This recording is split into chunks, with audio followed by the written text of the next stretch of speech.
Ya,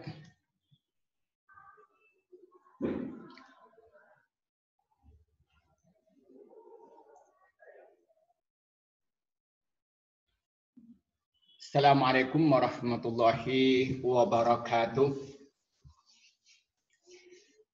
Alhamdulillahi rabbil alamin. Wassalatu wassalamu ala asrafil anbiya'i wal mursalin. Amma ba'du. Pemirsa dimanapun Anda berada, pada pertemuan kali ini kita akan berbincang-bincang tentang bisnis yang paling efektif di era COVID-19 itu. Nah, pada pertemuan kali ini kita sudah mendatangkan Bapak Muhammad Imron pribadi. Beliau ini adalah seorang yang pakar di bidang bisnis online, dan di waktu yang sama beliau ini adalah pelaku. Jadi kalau dari sisi sekolah, beliau ini pernah sekolah di Rusia, pernah sekolah di Cina, dan di Indonesia dia itu sudah bukan satu hal yang baru dalam dunia bisnis online. Dan beliau ini adalah orang yang sangat langka di Kabupaten Jember khususnya dan Indonesia pada umumnya.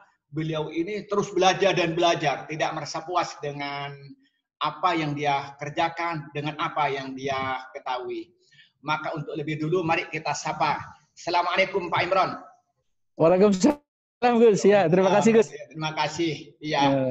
Ini Pak Imron, kita berbincang-bincang tentang tentang bisnis ya di zaman atau di era COVID-19 ini ya. Di mana kita ini bicara tentang bisnis di mana dengan COVID-19 ini banyak usaha-usaha mikro, kecil dan menengah ini yang mengalami bermacam-macam kesulitan ya.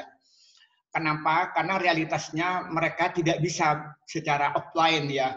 Jadi orang jarang pergi ke toko, jarang pergi ke tempat-tempat ke minimarket dan sebagainya. Tapi lebih banyak mereka itu berbasis ke digital ya. Nah, tetapi menariknya usaha-usaha kecil ini kan tidak cukup perangkat, baik itu sifatnya itu alat maupun sumber daya manusianya, baik strateginya. Maka karena itu saya ingin mendengarkan dari Pak Imron prolog tentang digital marketing UMKM di era COVID-19 Go Internasional. Silakan Pak Imron. Terima kasih. Assalamualaikum warahmatullahi wabarakatuh. Terima kasih hari ini dapat undangan dari Gus Wadud untuk bincang-bincang tentang seputar bagaimana mensiasati bisnis, pengembangan bisnis. Menurut saya bukan hanya UKM, tapi lintas bisnis global di era COVID ini.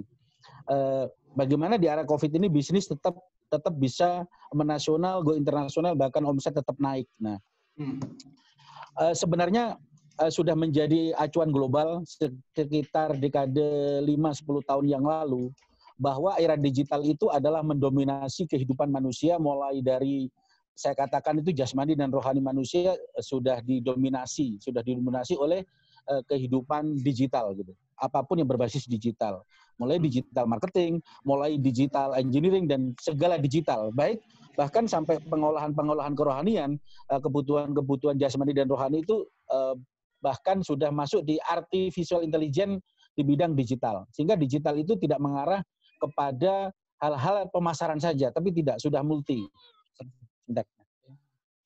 Jadi ini sudah digagas 5-10 tahun yang lalu, dimulai dari 4.0 yang saat ini apalagi eranya sudah mengarah ke beberapa negara, sudah masuk di 5.0, bahkan menyebut 6.0 juga begitu. Sehingga sudah mengarah ke sana. Saat ini juga masih teman-teman secara nasional masih terkungkung di 4.0. 4.0 sebenarnya itu titik awal. Semua orang online shop, bisnis digital bisa dimulai dari rumah-rumah, dilakukan individu. Sebenarnya saat ini kita sudah masuk bisnis global yang bukan individu lagi. Digital marketing itu sudah masuk ranah company, sudah masuk holding, bahkan sudah masuk struktural afiliasi bisnis besar. Ketika kita melawan bisnis digital, melakukan bisnis digital marketing di era sekarang ini dilakukan secara individu keluarga, itu jauh ketinggalan sama sekali. Sehingga teman-teman baik yang ada di e-commerce, di unicorn, di berbagai medsos digital, bahkan di live streaming, yang menganggap bisnisnya, mengelola bisnisnya secara individual sudah mengalami kemunduran yang luar biasa. Pertanyaan kenapa terjadi kemunduran, kenapa online menjadi sepi, pasar menjadi sepi, bagaimana persaingan global tidak masuk. Sebenarnya mereka itu melupakan piranti-piranti digital yang harus dipenuhi gitu loh. Piranti-piranti digital yang harus dipenuhi, tahapan-tahapan digital yang sudah dilupakan, sehingga mereka ketinggalan, anggap aja ketinggalan zaman gitu. Nah, secara arti begitu, Gus. Sebenarnya bisnis digital ini tidak harus menjadi ahli programmer, tidak harus menjadi menjadi ahli programmer, ahli di bidang, tidak. Background-nya sarjana hukum. Dulu besar era nggak ada komputer, sama. Saya sebenarnya bukan ahli IT, bukan. Tetapi secara autodidak saya memang tidak mau bisnis itu harus mengikuti perkembangan IT. Usia saya yang sudah hampir 50 itu banyak teman-teman selevel saya sudah nggak mengikuti perkembangan IT. Bahkan teman-teman saya dijelaskan IT gaptek sekali. Apalagi bicara search engine yang berbasis pemasaran internasional yang hanya dilakukan melalui HP contoh. Produk ini bisa dipasarkan di Amerika, produk ini laku di Amazon, produk ini laku di Eropa, di Afrika. Itu semuanya bisa dikendalikan dari HP kita, bisa dikelola. Nah, tentu harus melalui sebuah teknik-teknik tertentu bagaimana produk saya, produk apapun sebenarnya ya, di dunia ini tidak ada yang bisa dijual. Jadi era digital ini yang menjadi terpenting bagi saya mensiasati bahwa begini, digital ini benar kata Allah itu menciptakan maaf dalam tanda petik tai kucing saja itu berharga. Maaf. Bahkan dalam tanda kutip itu debu bertebaran, daun-daunan, semua yang semua kita buang itu tidak ada gunanya. Sepertinya nggak ada gunanya. Disinilah di era digital ini apa yang kita lihat di depan mata kita secara digital itu bisa menjadi nilai finansial. Nah itu sehingga saya mencoba memahami dari produk sisi craft ya, memasarkan kerajinan di produk saya. Apapun yang saya lihat, benda apapun mulai dari limbah pasir, limbah udara, debu, daun-daunan, itu menjadi nilai finansial di beberapa negara yang tidak menjual itu. Asal kita smart dan cerdas di era digital ini memahami karakter produk. Apapun bisa menjadi uang.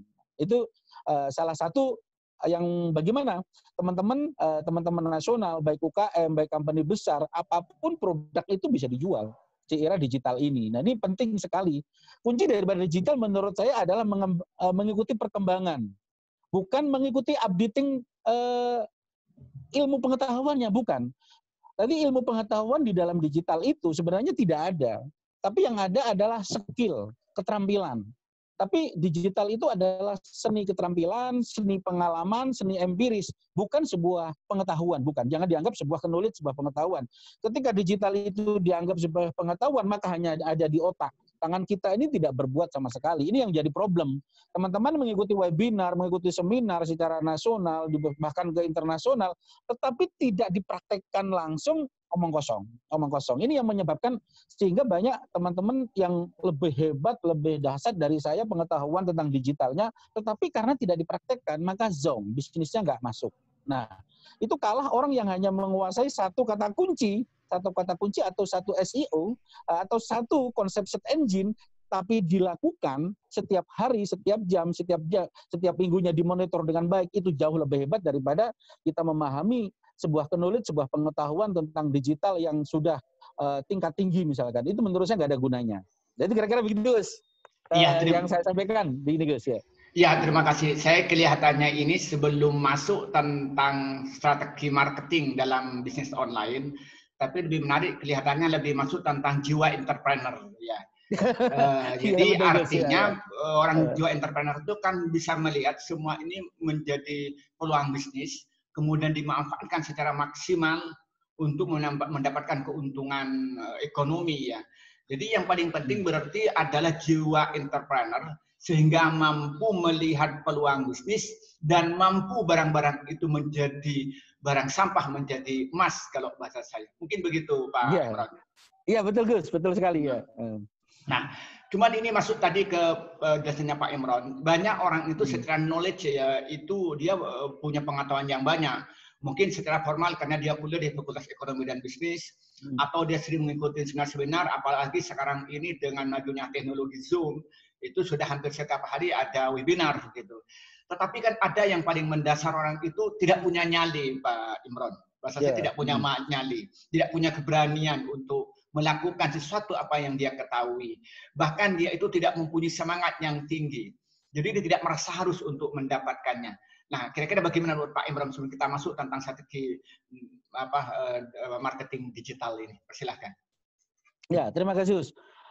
Memang yang jadi masalah, digital itu sesuatu yang abstrak, sesuatu yang tidak kelihatan. Tetapi tanpa disadari, tiba-tiba kita jauh ketinggalan.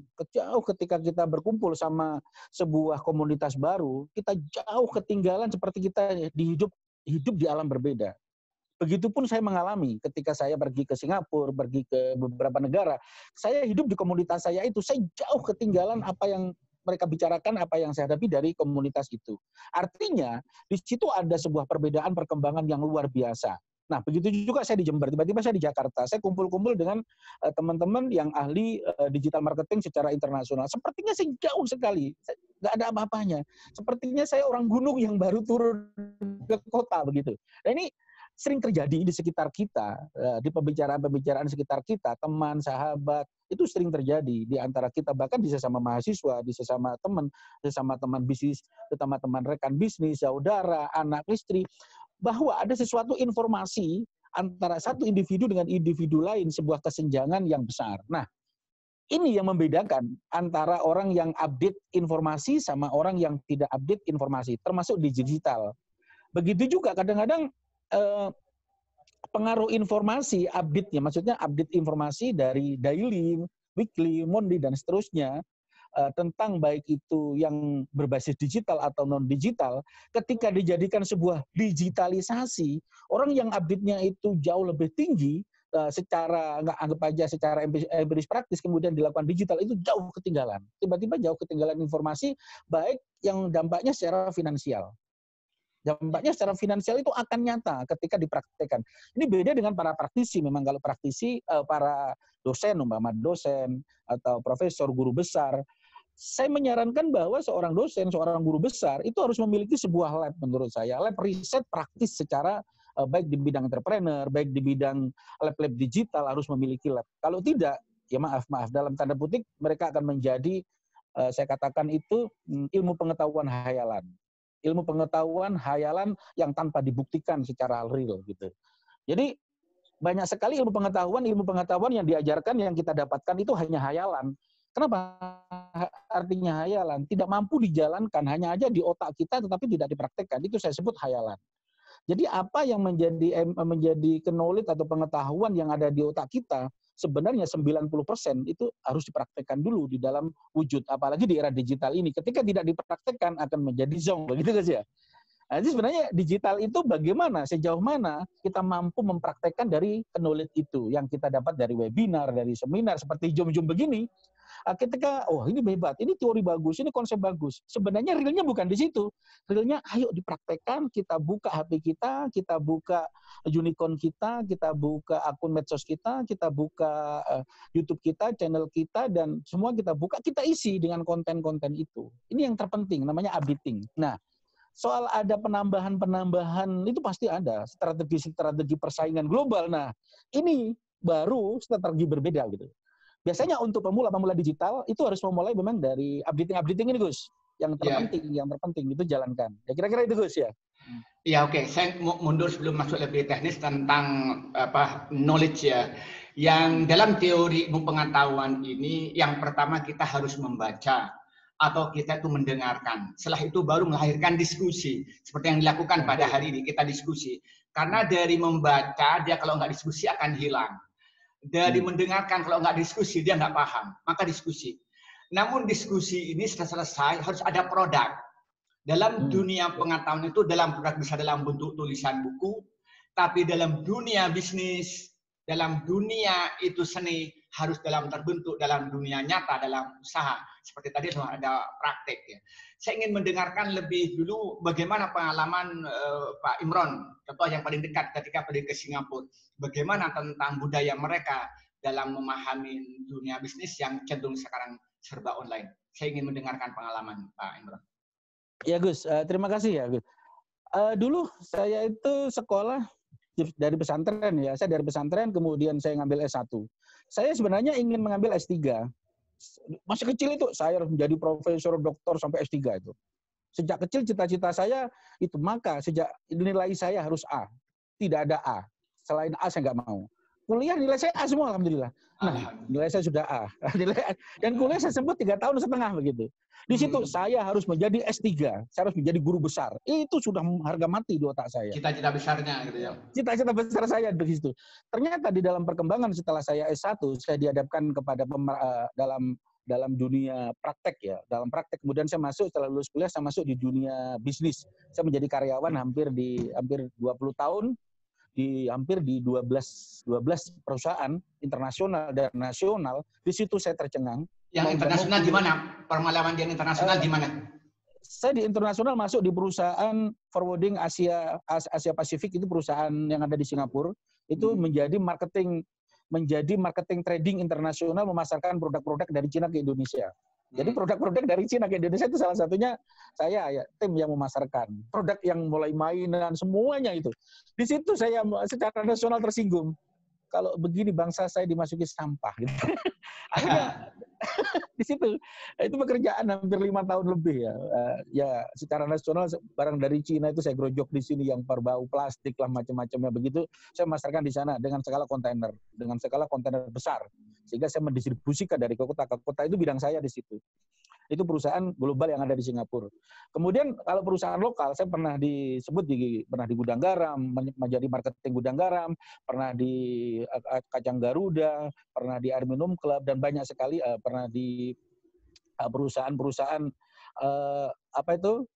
retailer lainnya. Banyak sekali perusahaan-perusahaan yang saya gabung. Di situ saya digembleng juga. Tetapi secara internasional saya banyak di perusahaan-perusahaan yang berbasis marketing digital.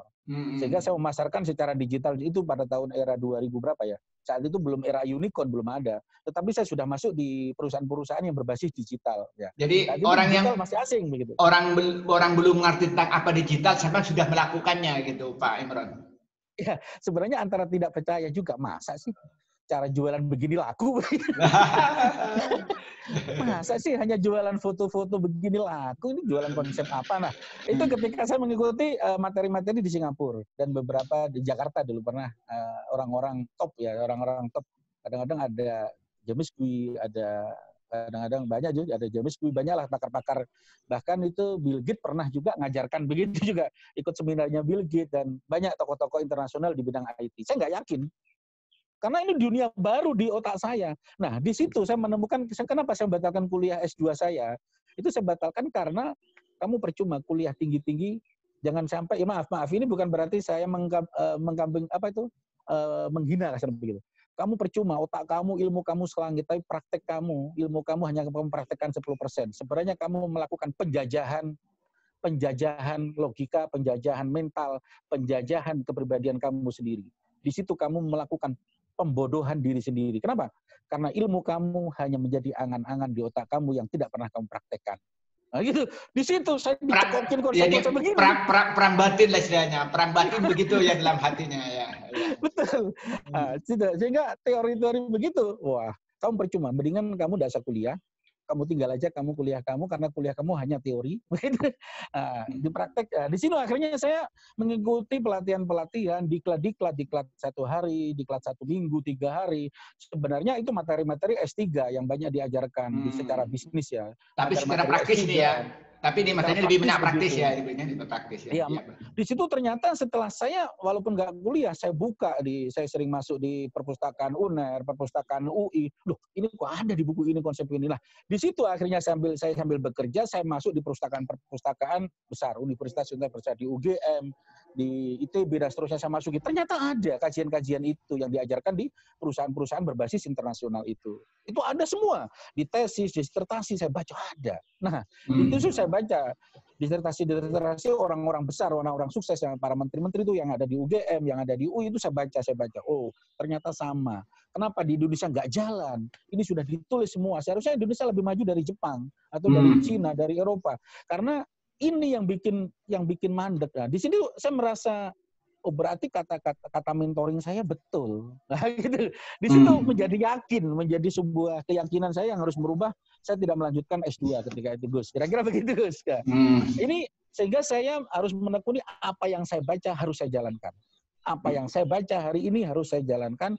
Apa yang saya lihat hari ini harus saya jalankan. Ketika tidak saya jalankan, sebenarnya saya telah membodohi pikiran saya sendiri dengan khayalan. Itu. Jelas. Saya ingin masuk kepada ya terima kasih. Saya ingin masuk kepada materi ya tentang digital marketing. Kalau kita bicara secara makro, apa konsep dasar tentang digital marketing itu? Ya, secara makro, digital marketing itu adalah habit, saya katakan. Barang siapa digital marketing itu tidak menganggap sebuah habit baru, baik habit di dalam rasa, di dalam karsa, di dalam berpikir, di dalam berkarya, di dalam bertindak, di dalam perilaku, bahwa kita tidak mengelola habit-habit kita menjadi secara digital, sebenarnya kita bukan manusia digital, bahkan kita menjauhi digital atau kita ketinggalan digital. Itu konsepnya, Gus. Artinya apa? Contoh, di dunia dakwah kita menjadi seorang mubalik, seorang ketika, maka kita harus bagaimana mampu menguasai digital. Ketika kita menjadi seorang petani, bagaimana kita menjadi petani digital yang harus mampu memasarkan hasil pertanian kita secara internasional dengan secara digital. Kita tidak butuh broker lagi, makelar lagi, dan seterusnya. Pedagang sapi, pedagang kambing, saya lihat jalan-jalan di Thailand. Bagaimana petani itu megang laptop, langsung memasarkan hasil pertaniannya, masuk ke Indonesia, ke Thailand. Mereka petani langsung memasarkan produknya secara langsung di internasional. Saya salut sekali. Itu contoh yang kalau kita jalan-jalan di Thailand, petani banyak bawa laptop, Gus. Jadi, mengalahkan dosen kalau begitu. Itu ada di Thailand itu petani bawa laptop langsung memasarkan produknya. Jadi produknya itu di streaming, di live streaming, dipasarkan di Zoom, ditawarkan. Wah, ini canggih itu. Nah, itu salah satunya. Kalau apalagi di beberapa negara, saya hanya sekitar Asia ya, beberapa negara itu. Kalau di Cina sudah beberapa kali, wah di Cina lebih gila lagi. Di Cina itu apa itu yang menjadi pengetahuan, apa ketika hari ini mendapat orang sukses apa yang disampaikan, dia langsung sibuk-sibuk mempraktekkannya itu.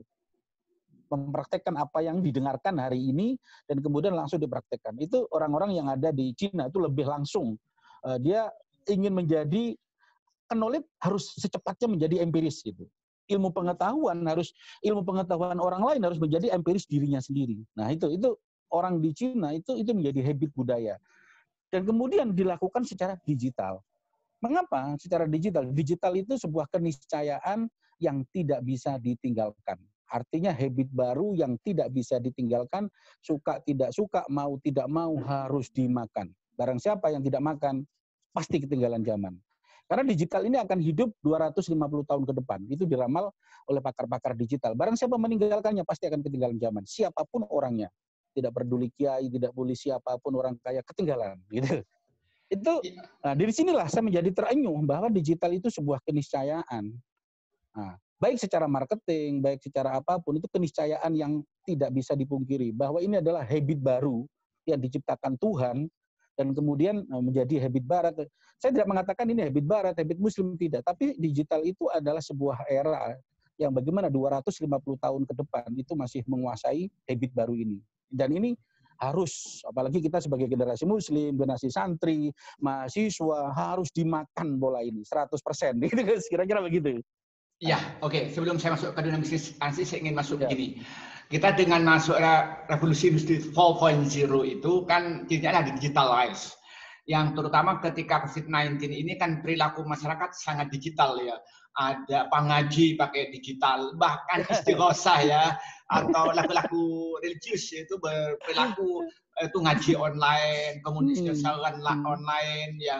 Belum lagi yang sifatnya pengajian-pengajian yang lain, apalagi dengan ditemukannya Zoom ya, setiap hari ketemu dengan webinar dan sebagainya.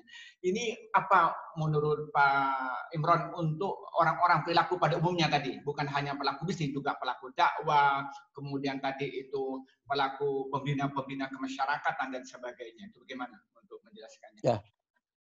Jadi sebenarnya virus corona ini adalah menurut saya hidayah dari Allah yang luar biasa bagi orang yang berpikir, guys. Tidak ada semuanya ciptaan Allah itu sia-sia. Makhluk terhadap batilah katanya. Betul, guys. Jadi corona ini adalah sebuah hidayah yang luar biasa bagi yang berpikir, bagi menjalankan bisnisnya. Sebenarnya orang Islam atau siapapun yang tidak memahami, yang sebelumnya tidak menjalankan ini, kemudian dengan ada corona ini mau tidak mau terpaksa suka atau tidak ternyata harus dilakukan. Nah, ini sebenarnya hidayah bagi ribuan atau jutaan orang telah menjalankan konsep digital. Nah, teman-teman saya banyak kiai, banyak santri yang dulunya gaptek digital sekarang sudah ahli webinar, ahli job. Terpaksa. Ya kayak saya ini karena harus ngajar pakai daring di IAIN, di IAS, di UNED. Kemudian undangan seminar halal bihalal harus pakai Zoom, terpaksa harus belajar tentang dunia Zoom. Jadi ini banyak sekarang teman-teman semuanya sudah paham digital. Nah, ini adalah sebuah roh habit baru yang ditanamkan di dalam PBS kita, pikiran bawah sadar kita. Sebenarnya kita telah di-upgrade sebenarnya. Telah di-upgrade bahwa digital itu seperti itu, kepentingannya seperti itu. Jadi pikiran kita sebenarnya sudah dilatih dengan habit digital. Nah, itu artinya dengan terpaksa dengan COVID ini banyak orang yang pikirannya telah di-upgrade, ditanamkan secara pikiran bawah sadarnya itu ditanamkan digital. Nah, ketika ini disadarin, tinggal mengembangkan fondasi ini ke arah digital yang mana. Apakah digitalnya kita akan menjadi socialpreneur, artinya akan menjadi kita menyebarkan apa ilmu pengetahuan kita, menyebarkan tentang kaidah-kaidah agama, menjadi syiar, itu menjadi socialpreneur, atau sosial keagamaan. Nah, itu tergantung kita. Atau menjadi social business, atau menjadi entrepreneurship dari digital ini. Ketika menjadi digital ini harus menjadi mesin pengeru uang, pencetak uang, berarti diarahkan ke digital marketing begitu. Nah, ketika ini sudah menjadi basic, sebenarnya teman-teman nggak perlu ragu lagi apa yang kita pasarkan. Omongan kita seperti ini itu bisa dijual yang harganya lumayan juta, bisa puluhan juta begitu. Omongan kita seperti ini, konsep-konsep begini. Atau keahlian kita, skill kita bisa melukis, bisa menggambar, bisa bercerita, apapun bisa dijual secara digital dan semuanya memiliki pasar asal konsisten. Nah, dan istiqomah gitu. Kuncinya di situ.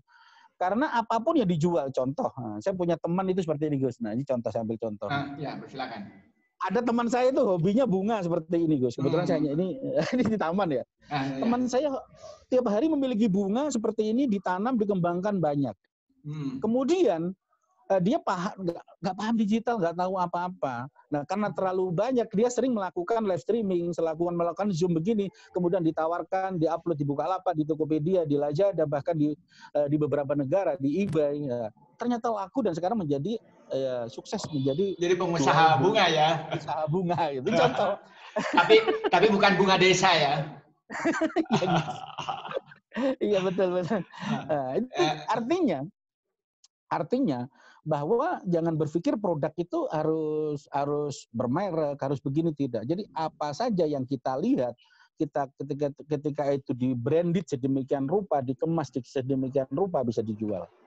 Bahkan daun-daunan, sampah di sekitar kita, daun apa saja, daun maunia atau gedebok pisang, ketika dikemas sedemikian rupa bisa dijual secara internasional, itu bisa. Gitu. Jadi era digital begitu, ya Gus. Ya, saya ingin melihat tadi masuk lebih teman tadi tentang hubungan tentang banyak UKM itu yang mengalami hambatan, bahkan ada yang kalah persaingan ya berkenaan dengan COVID-19 ini apa hubungannya gitu ya. Kok pemenangnya pengusaha-usaha atau perusahaan-perusahaan besar. Padahal ketika krisis itu 98 itu justru UKM yang menjadi penumpang utama. Kalau saya kok terbalik ke UKM yang berat menghadapi krisis yang disebabkan oleh COVID-19 ini. Ya, bagus ya Gus. Memang di era-era tahun berapa ya? 2000-an atau 9000-an bahwa 98 sampai 99. Di era 98, UKM itu bisnis yang tidak bisa terpengaruh oleh penurunan dolar dan seterusnya, kurs dunia tidak pengaruh. UKM selalu eksis. Tapi sekarang jangan bicara begitu. Pemerintah tidak boleh bangga dengan itu. Saya mengatakan secara pribadi, boleh disensus bahwa ketika perusahaan UKM dulu menjadi primadona, menjadi aset negara yang primadona yang tidak terpengaruh adanya perubahan dolar dan seterusnya, iya. Tapi sekarang tidak bisa begitu. Mengapa? Karena di era digital ini ada teori terbalik. Perusahaan-perusahaan besar sekarang sudah masuk menguasai ranah digital, mengarah ke digital. Mereka sudah menyusun konspirasi besar pemasaran global secara digital. Sementara UMKM yang sudah merasa memasarkan digital terlena bahwa digital itu dilakukan secara individu, secara keluarga, secara sendiri, dia terlena di situ, padahal digital itu perlu diupdate. Nah, UKM-UKM yang masuk di level ini akan ketinggalan secara digital. Secara digital karena dia tidak mengembangkan bisnisnya. Ya oke lah, mereka sudah kemarin bisa jualan di Bukalapak, di Tokopedia, di Lazada, di eBay, itu dilakukan sendiri, enaklah online. Saya dilakukan saya sendiri dengan istri saya cukup. Nah, sampai bertahun-tahun, sampai era 2000, ketika kena COVID, nah, sementara perusahaan-perusahaan besar, perusahaan-perusahaan raksasa menjual produk yang sama, yang secara pabrikan itu diproduksi sama dengan hasil UKM, mereka dijual secara massal, dikelola secara digital di sini. UKM kita banyak mati, banyak nyungsep, karena UKM kita tidak melakukan update. Sementara perusahaan besar itu masuk di ranah digital semua. Kita buka di Bukalapak, di Tokopedia, di Shopee, itu sudah dikuasai konglomerat lagi. Ini sangat ironis bagi UKM nasional yang dulu e-commerce itu menjadi lahan dan kebanggaan UMKM, sekarang tidak lagi. E-commerce unicorn besar-besar itu sudah menjadi area jajahan, area peperangan harga oleh perusahaan-perusahaan besar dan broker-broker besar, investor besar yang masuk di pemasaran global. Nah, di sini UKM menjadi terjepit. Sehingga kalau dilakukan sebuah audit, menurut saya, audit secara global, e-commerce itu dikuasai, kalau tahun-tahun 80 dikuasai UMKM, produknya sekarang tidak lagi. UMKM saya katakan paling banter 5% sampai 10%, sisanya perusahaan-perusahaan besar yang berafiliasi dengan UKM, yang mengambil produk-produk UKM. Sehingga UKM di sini ya, lagi-lagi dalam tanda kutip saya terkoloni, terjajah itu. Terjajah atau termiskinkan lagi begitu. Ini ironis sekali karena kebangkitan UMKM yang kita dambakan akan menjadi zong lagi. Nah, ini yang terjadi. Kita lihat di Bukalapak, di Tokopedia, di Shopee, di Lazada, itu sudah dikuasai perusahaan-perusahaan besar, bukan UKM lagi. Hanya segelintir beberapa persen UKM memang yang bisa bertaruh di sana, yang melakukan update ya, melakukan update secara company yang dulu menjadi perusahaan, oke lah online itu dilakukan secara rumahan, sudah mencoba mengelola secara company. Nah, artinya sudah secara company, secara perusahaan dikelola. Artinya tidak harus menjadi PT, CV tidak. Secara manajemen mereka sudah menggunakan karyawan, sudah menggunakan tim, sudah menggunakan konsep, sudah menggunakan strategi-strategi dan sistem di segala bidangnya. Sehingga sistem-sistem perusahaan besar diterapkan di perusahaan yang UKM yang berbasis keluarga ini. Nah, ini teman-teman UKM kadang-kadang enggan merekrut karyawan, membentuk divisi, baik divisi itu divisi HRD, divisi akunting, mereka enggan karena terlena dilakukan sendiri. Sementara perusahaan besar, company dan konglomerat itu masuk di ranah digital dengan konsep yang lebih canggih dan sistem yang lebih kuat. Nah, UKM terjajah lagi di sini. Nah, ini yang ironis sekali. Bisa lah, saya yakin di Bukalapak, di Tokopedia, di Lazada, di semua marketplace, unicorn, e-commerce, itu UKM nasional kalah. Oke. Kalah bersaing lagi hanya. Ya, saya melihat begini ya, kan IT ini kan begitu cepatnya ya perkembangannya. Kadang-kadang program satu belum dikuasai, dia itu YouTube belum menguasain, sudah ada Google Map. Google Map belum kuasain, sudah ada Zoom, gitu. Contoh sederhana begitu. Kemudian lagi desain ya, kita belum menguasai Facebook, sudah ada IG. IG belum menguasai, sudah ada Line dan sebagainya. Nah, saya melihat investasi IT itu sangat tinggi, baik IT dengan beli itu programnya, atau beli sumber daya manusianya. Ini kan menjadi problem. Sementara UKM ini untuk membiayai biaya IT tadi, baik secara SDM-nya atau alatnya, belum lagi nyiwa biaya apa namanya itu. Coba saya di Jember misalnya itu kalau nyiwa Zoom itu beli yang $200. Berarti itu kan satu bulan kan sekitar 3 juta lah. Sekali. 3 juta ya. Nah, untunglah saya beli yang tidak segitu mahalnya ya Zoom saya gitu lah. Ini kan belum lagi kita bayar misalnya tenaga IT. Tenaga IT itu di sekitar kita, umpamanya di Jember, Lumajang. Ini kalau orang yang baca buku banyak, tapi yang praktis yang menguasai ini tidak gampang. Karena kalau ada orang pintar sedikit direbut, istilah saya dibajak itu. Dibajak Ya, guys. saya ini di Lumajang, di Syarifuddin. Ini saya harus membajak tenaga IT di Probolinggo. Dan kami menyiapkan fasilitas-fasilitas yang tidak diberikan pada dosen yang lain dalam rangka untuk mengejar ketertinggalan IT. Tapi ketika saya membandingkan dengan perguruan tinggi lain, itu sudah ketinggalan. Padahal punyaan saya ini IT-nya sudah kandidat doktor. Dan dia itu orang yang tekun dan fokus. Wah, itu gimana itu solusinya Pak Imran melihat realitas itu? Itu ada solusi di bidang yang paling enak di digital itu ketika kita ketinggalan informasi jauh yang ketinggalan umpama bumi dan langit, di digital itu bisa diselesaikan dalam waktu menurut saya 1, 2, 3 hari itu bisa diselesaikan dengan cepat. Nah, sebenarnya bisa diselesaikan sangat cepat. Beda dengan dunia offline yang tidak mungkin diselesaikan dengan begitu cepat. Namanya digital, kita ketinggalan 1000 langkah itu bisa ditempuh 1, 2, 3 hari sebenarnya, Gus. Contoh begini. Ketika mengenai informasi updating peralatan-peralatan digital yang mahal, itu kalau diikutin kita akan terobsesi di sana dan kita mengalami kemunduran. Ini saya saja. Contoh, hari ini ada namanya SEO, Search Engine, aplikasi Search Engine yang harganya itu miliaran. Aplikasi Search Engine marketing harganya miliaran saya katakan. Wes ratusan miliar gitu. Secara ekonomi kalau ini diterangkan ke UKM, tidak akan beli. Nah, kemudian UKM yang sekarang HP sudah canggih-canggih, RAM 12 GB, RAM 16 GB. Bagaimana mau saya bersaing dengan online, RAM saya cuma 2 GB. Nah, akhirnya dia nggak mau mulai online lagi. Karena teman-teman RAM-nya sudah HP-nya tinggi-tinggi, pasti saya kalah lah. Nah, sudah minder duluan, belum bertaruh. Nah, ini ada tips saya khusus tentang bagaimana mensiasati ini walaupun RAM-nya 1 GB, RAM-nya 2 GB mampu bersaing dengan RAM 12. Itu bisa. RAM 12, RAM 6, atau RAM lebih tinggi lagi, atau HP-HP lebih tinggi lagi.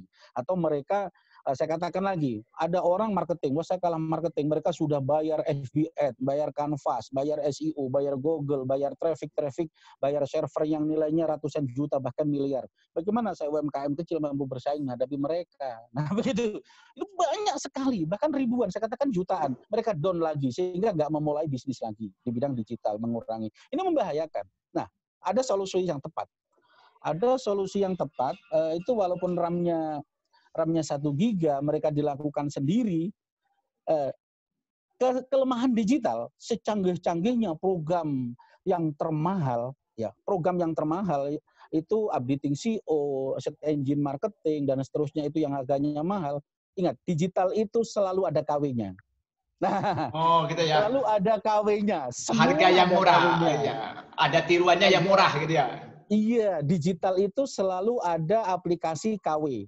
Pertama, itu harus dimanfaatkan aplikasi KW. Yang pertama, kita harus cermat, harus cerdas di sini. Yang kemudian digital itu selalu ada trial.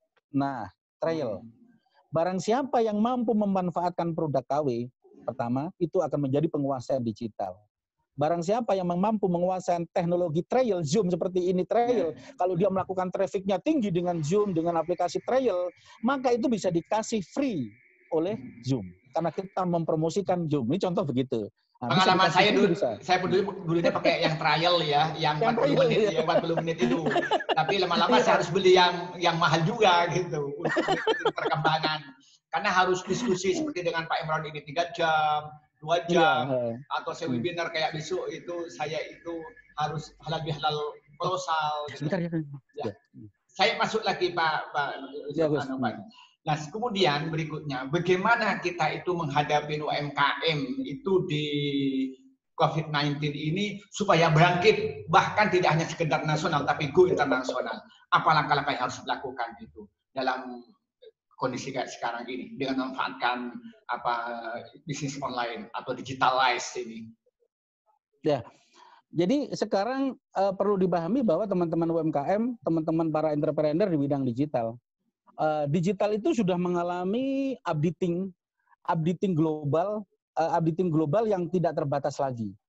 Karena hari ini contoh aplikasi Zoom, aplikasi Zoom 6.0 itu 2-3 hari bahkan sekian jam bahkan sekian hari bisa menjadi updating yang 6.01, 02, 03 itu begitu cepatnya. Begitu juga Facebook, semua aplikasi updating itu yang sangat cepat. Nah, kemudian perubahan digital, kemunculan teknologi search engine itu yang perubahan kalau diikutin secara akal tidak mampu. itu akan berubah secara cepat dan informasi itu sepertinya kita ketinggalan jauh. Nah, disinilah teman-teman kadang-kadang merasa aduh nggak mampu ketinggalan. Bagaimana cara mensiasati ini? Cara mensiasatinya mudah. Digital itu dimulai dari satu. Kalau kita main digital di Facebook contoh, masuk digital di Facebook, HP kita itu hanya mampu di Facebook, maka sebenarnya kita bisa menjadi master Facebook atau raja Facebook, raja marketing di bidang UKM, di bidang Facebook. Biarkan di e-commerce ketinggalan, di seterusnya, asal kita menjadi raja di Facebook. Bagaimana caranya? Digital itu kuncinya adalah nomor satu. Seberapa besar, seberapa banyak, seberapa mampu, seberapa lama, seberapa praktis kita melakukan posting. Melakukan gitu ya. posting. Iya, seberapa banyak. Jadi harus punya tenaga khusus yang bagian posting kalau begitu. Nah, betul. Kunci menguasai. Jadi perusahaan besar itu kan selalu beli sistem. Selalu beli sistem. Sementara kekuatan UKM itu adalah nongkrong di depan HP, di depan kamera, itu sangat kuat. Disinilah kekuatan UKM itu menguasai posting. Jadi kalau Anda menjadi Facebook, sudah seluruh bisa menjadi grup, bisa menjadi profil Anda, bisa menjadi grup-grup besar, itu kuasai dengan posting Anda setiap jam selalu posting. Asal jangan nyempam. Posting-posting sebanyak mungkin. Kalau Anda ingin menjadi raja Facebook, raja marketing, dan seterusnya di Facebook. Atau begitu juga raja marketing yang di Bukalapak, di Tokopedia, atau dimanapun, atau di IG, dan seterusnya. Kita kuasai di seluruhnya itu dengan updating, dengan posting. Artinya posting itu kita memposting produk ini. Updating itu artinya ketika postingan yang kemarin kita itu kurang bagus, harus diupdate lagi. Nah ini secara to be continuous berkala. Ini teman-teman bisa melakukan dengan cepat ya, bisa mengikuti dan tidak akan ketinggalan dari proses ini. Itu tidak akan ketinggalan lagi karena melakukan updating ini. Nah, itu kunci. Seberapa besar kita menguasai kekuatan posting, yang pertama, seberapa besar kita mampu melakukan updating. Nah, contoh, Gus Wadud memiliki channel di YouTube. Bagaimana agar channelnya Gus Wadud ini mampu mengalahkan trafiknya misalkan Anwar Jahid gitu ya. Contoh begitu. Mampu bersaing dengan misalkan Habib Syekh dengan trafiknya yang tinggi, itu bisa sebenarnya. Sebenarnya bisa. Nah, di situ artinya perlu di-updating, perlu di-cloning kata kunci yang digunakan Habib Syekh umpama. Itu digunakan di miliknya Gus Wadud. Begitu juga di IG, itu hashtagnya bisa di-copy, hashtagnya bisa dibajak. Kalau Anda idolanya contoh di bidang umpama ini di bidang entrepreneur, di bidang dakwah, mencari traffic dari Google, dari YouTube. Mencari uang dari traffic. Yang kita cari saat ini yang lagi viral, Ustadz Abu Somad. Trafiknya luar biasa. Nah, para dai-dai pemula atau siapapun itu bisa mengambil kata kunci Abu Somad dipakai di channel YouTube kita. Abdul Somad. Itu bisa di-copy dari judulnya, dari kata kuncinya, dari hashtagnya. Ketika diambil, ketika orang mengetik itu milik kita, ikut di bawahnya. Ikut di belakangnya itu. Dompleng tenar. Dompleng tenar. Nah, ini kita jangan rasa ini copy paste, bukan. Nah, ketika milik kita naik rating, baru kita munculkan jati diri kita secara pelan-pelan. Yang copy paste dari Habib Syekh kita hapus, kita updating dengan menjadi karakter kita secara pelan-pelan. Contoh begitu. Begitu juga di digital marketing. Kalau memasarkan produk saya kok kalah dengan produk pabrikan yang harganya sangat tinggi. Maka kita harus rajin-rajin mengambil copy paste daripada kata kunci, keywordnya itu. Kata kunci, judulnya, hashtagnya, kita copy di lapak kita. Judulnya kita ikutin di lapak kita. Lapak-lapak yang terkenal kita ikutin. Maka ketika pelanggan dari lapak-lapak yang terkenal itu menulis kata kunci itu, milik kita bisa ikut di sana. Ini sebenarnya mudah. Kalau ini dilakukan, ini akan bisa. Kita bisa membidik secara internasional kata kunci. Memang kata kuncinya sudah menggunakan bahasa Jerman, bahasa yang ada di dunia. Memang di dunia ada 500 bahasa. Bagaimana kita menggunakan hashtag 500 bahasa? apakah UKM, apakah kita semua sudah kalau Gus Badut mau terkenal di Afrika dan seterusnya, maka ceramahnya itu harus dikasih hashtag bahasa Afrika sana, Gus. Kalau Gus Badut ceramahnya mau terkenal di Amerika begitu, maka harus menggunakan hashtag bahasa Amerika begitu. Saya kalau pakai bahasa Afrika takut diundang terus dinikahkan di Afrika itu. Nah ini cara-cara yang termurah daripada kita beli aplikasi, sistem atau search engine yang harganya iklan-iklan yang harganya berbayar ratusan juta sampai miliaran. Mendingan kalau kita masih kecil kita melakukan namanya cloning dari usaha-usaha besar. Nah ini harus dilakukan terus. Memang kita menyukai produknya siapa yang terkenal atau artis siapa yang terkenal atau ustadz siapa yang bersinar dan bisnis kita sama dengan dia. Itu harus kita cloning semua dari situ. Artinya jangan 100% kita nanti kena spam gitu loh. Artinya tetap diedit sedemikian rupa, baik itu kata kuncinya, baik itu hashtagnya. Tapi kita bisa nyambung di sana. Nah, cara ini adalah cara yang paling efektif untuk menguasai search engine di digital.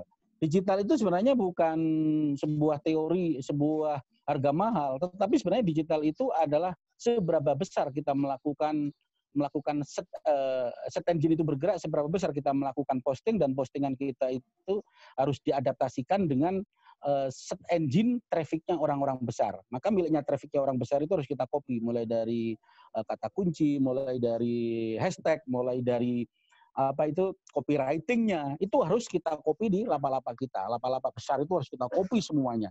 Ingat saya di bisnis online saya juga begitu. Saya pernah mengcopy, saya kasih lapak saya itu menjadi go internasional karena di lapak saya membuat hashtag 350 bahasa di dunia ini saya jadikan kata kunci. Contoh, ketika saya menjual tasbih umpama, sebenarnya orang Amerika menyebut tasbih itu apa sih? Istilahnya di sana. Nah ini saya jadikan hashtag gitu. Saya jadikan kata kunci di Amerika.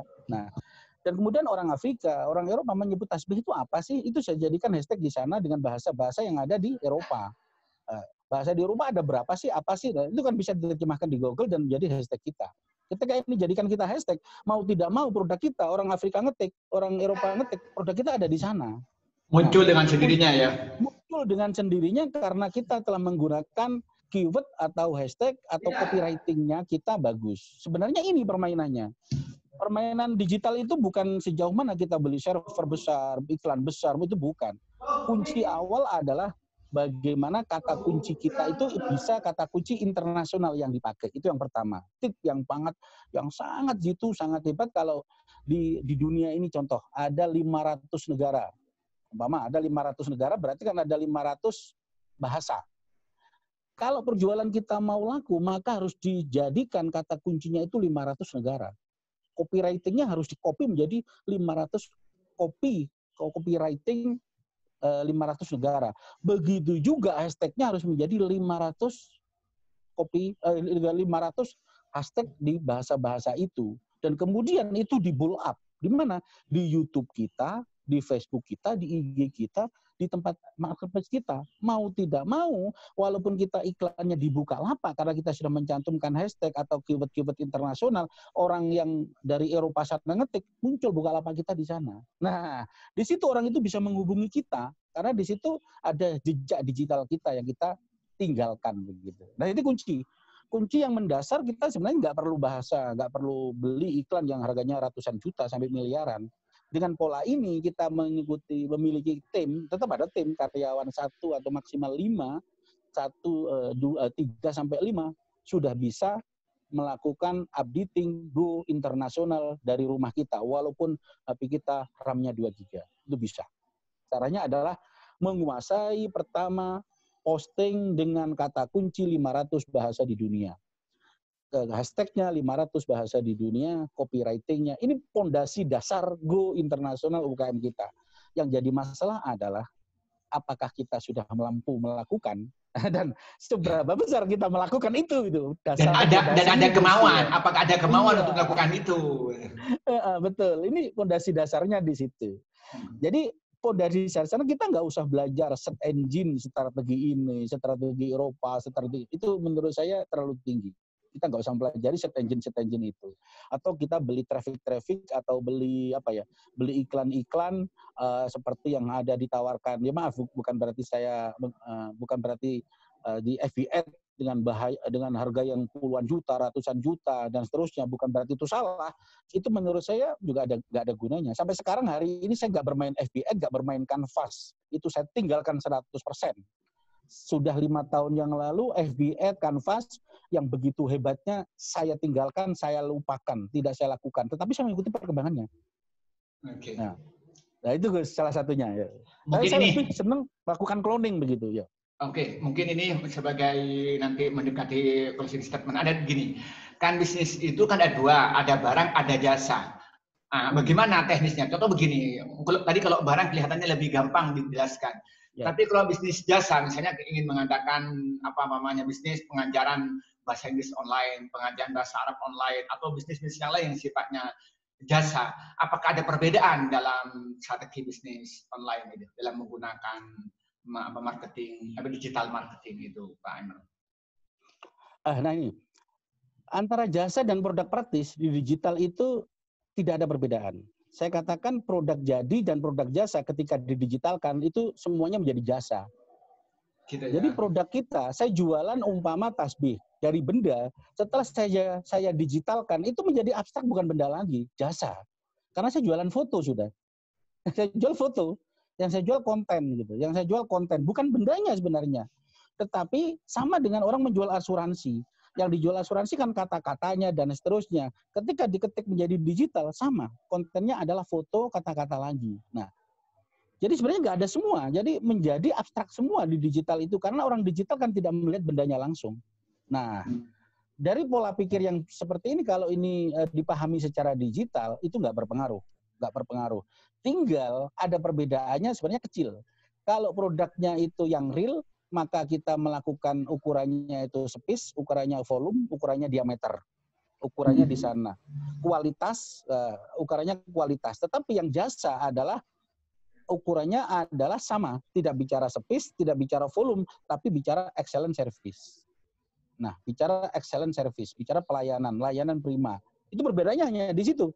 Ketika kita bicara excellent service, berarti kita jualan namanya content service. Content service atau copywriting service. Berarti kita bicara pelayanan copywriting service atau content service. Itu yang membedakan. Nah, itu guys. Ya, ini mungkin untuk closing statement begini.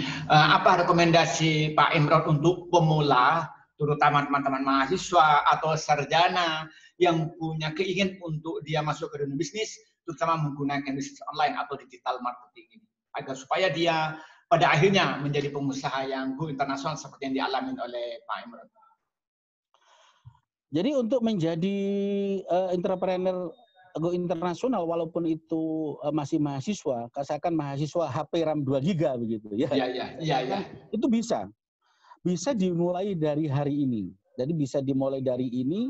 Kita digital itu konsepnya adalah melakukan hari ini dengan apa yang kita miliki. Jadi kuncinya di situ. Melakukan hari ini dengan apa yang kita miliki alat digital kita. Umpama HP kita RAM 1 GB atau RAM 2 GB dengan kamera yang sangat kecil. Ya, ada gangguan Gus? Ya, ada mobil ini yang kena alarm ya. Iya, kena alarm. Oke.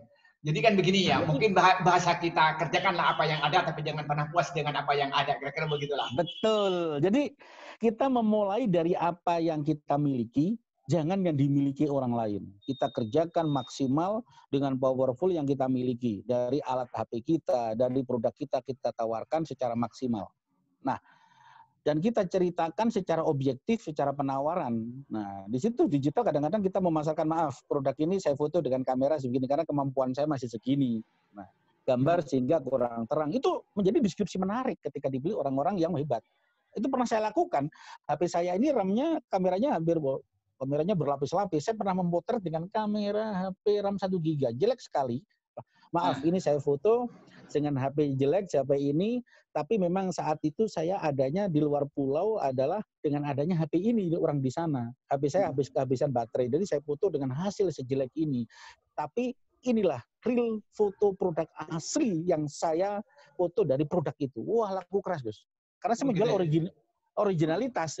Nah, ini ketika konten kita atau copywriting kita atau deskripsi kita itu lebih meyakinkan, kadang-kadang orang menjual ini. Ya. Bentar Gus ya. Ya. Oke ya. Ya. Ya.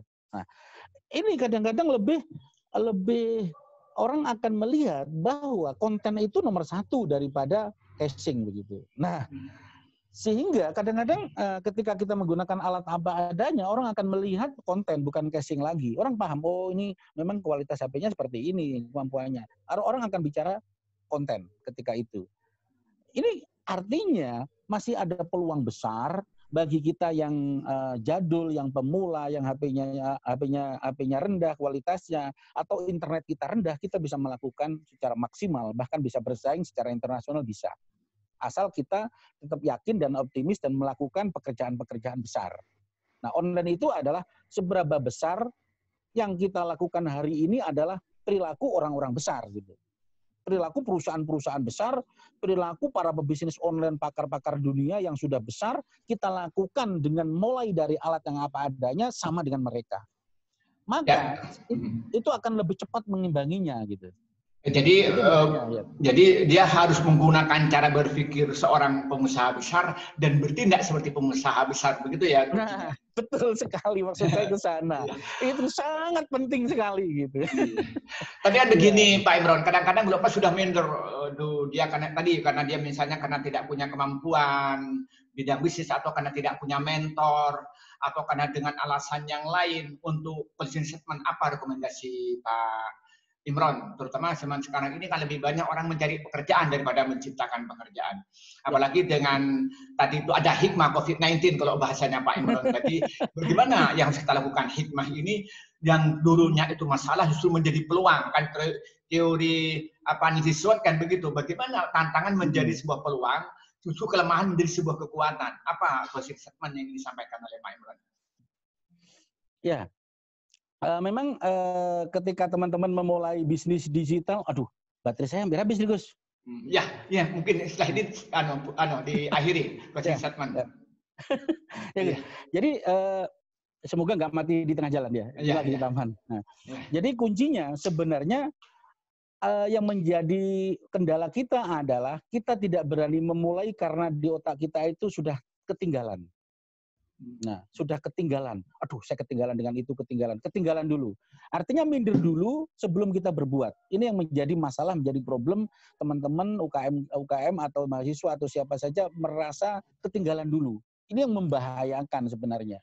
Sebenarnya orang-orang besar, pebisnis online yang besar, anggap aja seperti saya kini, itu merasa ketakutan sekali dengan bermunculannya anak-anak muda yang melihat anak-anak muda begitu semangatnya, wah itu nanti yang menggantikan bisnis saya. Mereka berpikirnya begitu juga sebenarnya. Sama. Khawatir dengan newcomer ini ya. Iya, mereka sangat khawatir dengan newcomer ini, itu nanti yang menggantikan bisnis saya, yang akan mau ngobrak-ngabrik, yang akan menguasai bisnis saya menjadi mereka. Sebenarnya kan sama pola pikirnya. Sementara yang kecil, wah saya kalah dengan dia. Nah, itu yang terjadi. Yang terjadi seperti itu gitu loh. Nah, apalagi ditunjang oleh ekonomi, Gus, yang menjadi down kita. Aduh, itu pebisnis besar, naikannya Alphard, wah gitu. Wah itu bisnis besar, laptopnya canggih, HP-nya canggih, wah kameranya canggih. Wah saya masih memula, ya minderlah. Jadi bawa kamera, main-main di jalan, HP-nya disembunyikan, kameranya disembunyikan, malu karena rendah. Itu ini yang membahayakan gitu loh. Ini jangan dilakukan.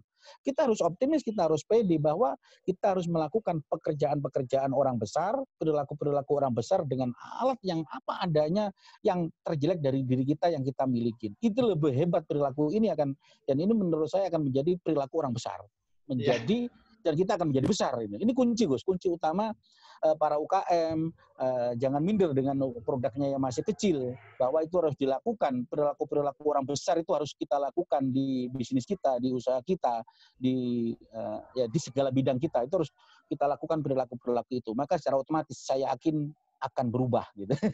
Itu Gus kuncinya ya. Oke, terima kasih ini Pak Imron sudah 40 sudah kita berbincang 70 menit kita bicara ya. 70 menit ya Gus. Ya kita ingin disimpulkan, tapi yang penting Pak Imron sudah memberikan pengalaman dia sebagai pengusaha di dunia online, yang beliau ini mulai diri sebagai karyawan dan karyawan di perusahaan besar dengan mereka dibimbing oleh tenaga-tenaga yang hebat sampai pada akhirnya mandiri ketika mandiri juga bukan hanya pengusaha lokal, pengusaha internasional. Dan beliau ini memberikan penjelasan. Mungkin bahasa beliau ini bahasanya masih tinggi, mungkin ya banyak belum ditangkap oleh teman-teman terutama pemula. Tapi jangan putus asa, ini nanti kita akan membuat dialog lagi yang sifatnya fokus, mulai bagaimana cara membuat Facebook yang bagus, sehingga nanti itu menjadi alat marketing yang bagus ya, atau bagaimana dia buat IG yang bagus, atau web yang bagus, atau dan sebagainya, atau YouTube yang bagus, nanti kita dibahas berikutnya pada bulan yang akan datang. Yang paling akhir dari saya mengucapkan terima kasih Pak Imron, menyiapkan waktu selama 70 menit ini tadi, ini ngomong panjang lebar, semoga ini bermanfaat kepada teman-teman, karena ini ditonton cukup banyak orang di Facebook saya ini, dan banyak yang ini sangat senang dengan pertemuan ini. Semoga kita berlanjut. Dari saya, wallahul muwaffiq ila aqwamit thoriq. Wassalamualaikum warahmatullahi wabarakatuh.